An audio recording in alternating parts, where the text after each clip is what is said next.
Mitos atau fakta? Mitos atau fakta?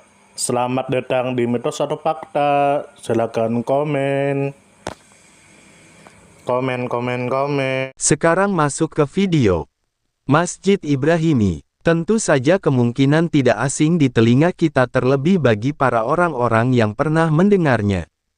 Disebutkan menurut informasi yang beredar bahwa Masjid Ibrahimi adalah sebuah kompleks keagamaan yang berada di kota Hebron, Palestina. Kompleks ini diyakini sebagai tempat peristirahatan terakhir tokoh leluhur dalam tradisi keagamaan, yaitu Abraham, Ishak, Yakub, Sarah, Ribka dan Lea. Sejak awal berdirinya, tempat ini berulang kali berubah fungsi menjadi masjid, gereja, maupun sinagoge sesuai dengan penguasaan politik dan militer pada masanya. Kemudian menurut informasi yang beredar bahwa banyak tokoh penting terlibat dalam sejarah panjang Masjid Ibrahimi. Sultan Salahuddin Al-Ayyubi merebut kembali kompleks ini pada tahun 1188 dan menjadikannya masjid. Tokoh-tokoh Eropa seperti Raja Baldwin dari Yerusalem pada masa tentara salib juga tercatat membuka gua untuk memverifikasi keberadaan jasad para leluhur. Tokoh Yahudi seperti Maimonides dan Benyamin dari Tudela pernah berkunjung dan menuliskan catatan perjalanan mereka. Pada abad ke-20, tokoh militer Israel seperti Rabbi Shlomo Goren juga memainkan peran ketika masuk ke kompleks setelah Perang 6 Hari. Kemudian menurut informasi yang beredar bahwa perubahan fungsi dan penguasaan kompleks berlangsung sejak abad pertengahan hingga masa modern.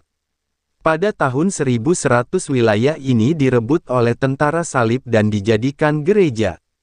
Pada tahun 1188 Sultan Salahuddin Al-Ayyubi merebut kembali dan menjadikannya masjid.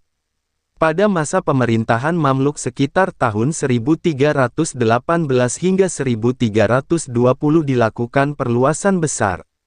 Pada masa Ottoman kondisi kompleks dipulihkan. Pada tahun 1948 hingga 1967, Yordania melarang orang Yahudi masuk. Setelah Perang 6 Hari tahun 1967, Israel menduduki wilayah ini dan terjadi berbagai konflik serta perubahan aturan penggunaan masjid hingga abad 21. Kemudian menurut informasi yang beredar bahwa kompleks Masjid Ibrahimi terletak di kota Hebron yang berada di wilayah tepi barat Palestina.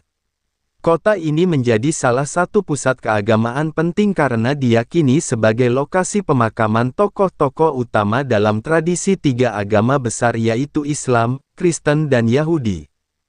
Kemudian menurut informasi yang beredar bahwa kompleks ini diperebutkan karena memiliki nilai spiritual yang sangat tinggi bagi umat Islam, Kristen dan Yahudi. Selain itu, posisi Hebron yang strategis menjadikannya lokasi yang penting baik dari sisi religius maupun politik. Setiap penguasa berusaha menunjukkan legitimasi melalui penguasaan atas kompleks yang diyakini sebagai tempat suci ini. Kemudian menurut informasi yang beredar bahwa proses perubahan penguasaan berlangsung melalui perang, perjanjian, maupun tindakan sepihak. Tentara salib menguasai wilayah ini dengan kekerasan lalu mengubahnya menjadi gereja. Sultan Salahuddin Al-Ayyubi mengembalikan fungsinya sebagai masjid, tetapi tetap mengizinkan umat Kristen beribadah. Pada masa modern, setelah Israel menduduki Hebron, otoritas Israel memberlakukan berbagai kebijakan seperti membagi masjid menjadi dua fungsi, yaitu masjid dan sinagoge, memberlakukan pembatasan azan dan melakukan renovasi sesuai kepentingan masing-masing. Informasi tambahan dari berbagai sudut pandang. Dari sudut pandang sejarah arsitektur, Masjid Ibrahimi menunjukkan jejak berbagai peradaban yang pernah menguasainya.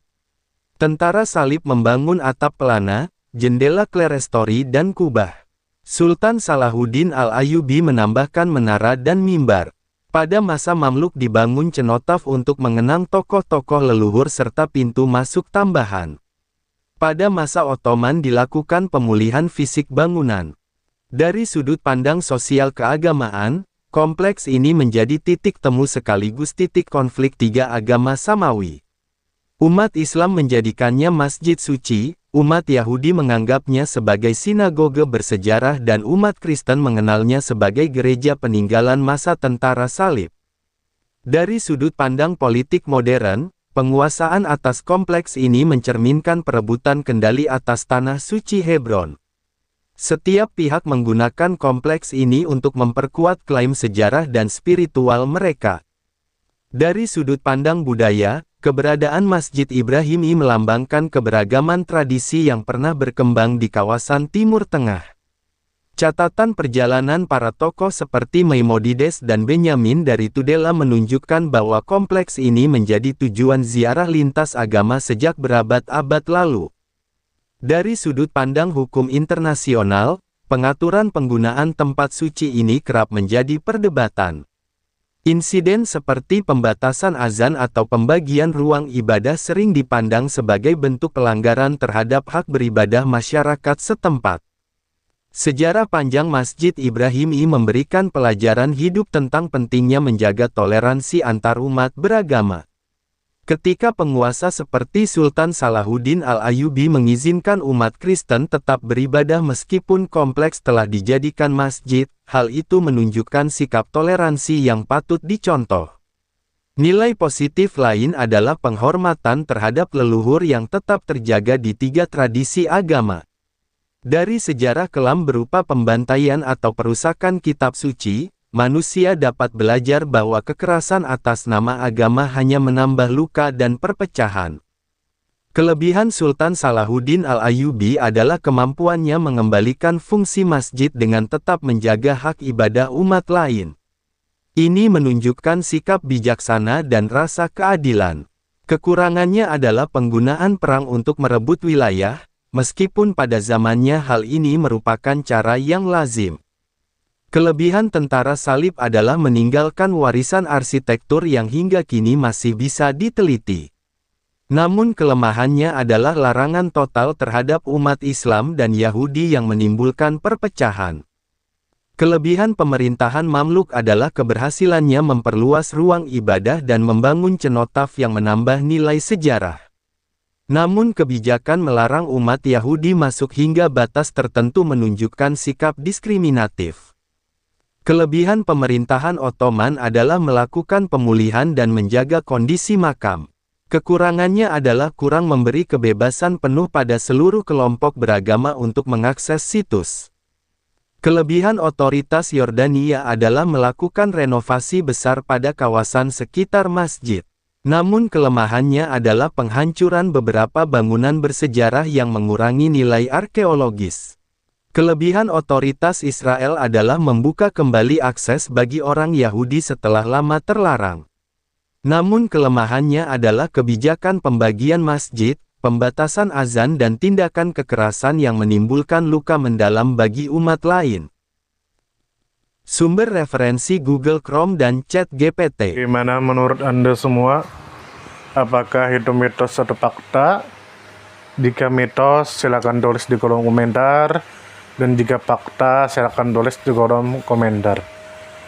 Karena kita tahu bahwasanya mitos itu adalah cerita yang dipercaya sebagai hasil imajinasi dan kebenarannya tidak dapat dibuktikan.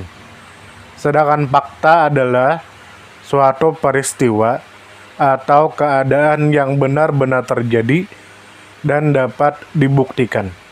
Nah, jadi bagaimana menurut Anda semua? Apakah ini mitos atau fakta? Silakan tulis di kolom komentar.